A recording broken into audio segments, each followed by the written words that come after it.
السلام علیکم ورحمۃ اللہ وبرکاتہ۔ امید ہے کہ آپ لوگ خیر و عافیت سے ہوں گے۔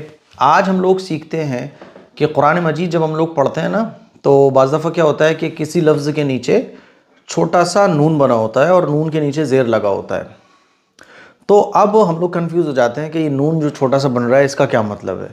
جیسے کہ آپ 30ویں پارے میں وَيْلٌ لِّكُلِّ ہُمَزَةٍ لُمَزَةٍ یہ صورت آپ دیکھیں تو اس صورت کی جو پہلی آیت ہے وَيْلٌ لِّكُلِّ ہُمَزَةٍ لُمَزَةٍ، تو یہ نیچے جو ہے نا نون بن رہا ہے چھوٹا سا، اس کے نیچے زیر لگ رہا ہے، تو اس کا کیا مطلب ہے، اس کو کیسے پڑھا جائے گا؟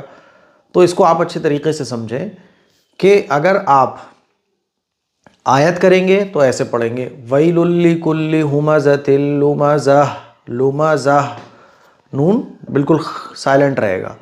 آگے ہے الذی، تو الذی پڑھا جائے گا، یہ تو ہم لوگ جانتے ہیں، الذی جمع مالا وعددا، ٹھیک۔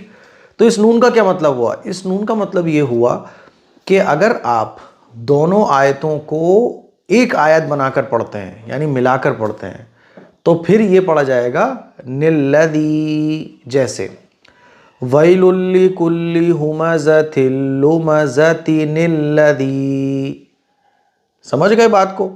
تو جب اس آیت کو ہم آگے والی آیت کے ساتھ ملا کر پڑھیں گے تب یہ پڑھا جائے گا وَيْلٌ لِّكُلِّ ہُمَزَةٍ الَّذِي جَمَعَ ہُمَزَةٍ لُمَزَةٍ الَّذِي، ٹھیک ہے، وَيْلٌ لِّكُلِّ ہُمَزَةٍ لُمَزَةٍ الَّذِي جَمَعَ مَالًا وَعَدَّدَهُ۔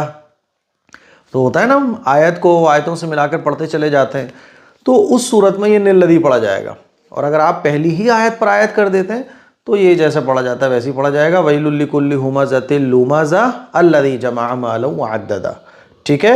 تو اس کو یاد رکھیں، آپ اس کو یاد رکھیں گے تو قرآن شریف میں آپ کو جہاں کہیں بھی اس طرح سے یعنی نیچے نون بن رہا ہے نا اور آگے الذی آ رہا ہے تو ہمیشہ یاد رکھیے ہُمَزَةٍ لُمَزَةٍ لُمَزَةٍ الَّذِي وَيْلٌ لِّكُلِّ ہُمَزَةٍ لُمَزَةٍ الَّذِي جَمَعَ مَالًا وَعَدَّدَهُ، ایسے پڑھا جائے گا۔ مجھے امید ہے کہ آپ کو یہ بہت اچھے طریقے سے سمجھ آ گیا ہوگا۔ اس کلپ کو شیئر کریں، دوسروں تک پہنچائیں۔ السلام علیکم ورحمۃ اللہ وبرکاتہ۔